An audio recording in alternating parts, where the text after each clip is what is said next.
అనే అతను శాలిగారానికి సంబంధించిన వాళ్ళు. ఈ మిగిలిన కన్నెపోయిన కళ్యాణ్, ఎల్లమల్ల సాయి, సంతోష్ అనేటోళ్ళు ఈ నగరికల్ మండలంలో నగరికల్ గ్రామస్తులు అనేది తెలిసింది. లేదు, అందరూ కూడా పని చేసుకొని బతికేటోళ్ళే. కాకపోతే దీనికి అడిక్ట్ అయి ఉన్నారు. దీంట్లో భాగంగానే మనం వాళ్ళ ఇంట్రాగేషన్ రిపోర్ట్ కూడా కంప్లీట్ చేసి కోర్టులో కూడా ప్రొడ్యూస్ చేస్తున్నారు. ఇది 1,55,000 రూపాయల దాకా అంచనా ఉంది.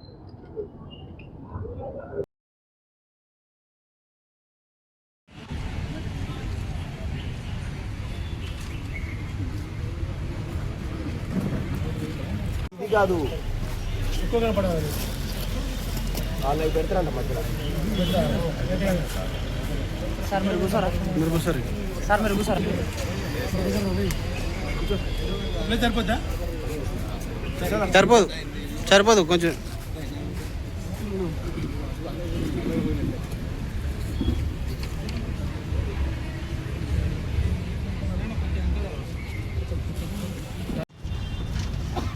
ఇంత 3 కేజీలు అంటే ఎంత?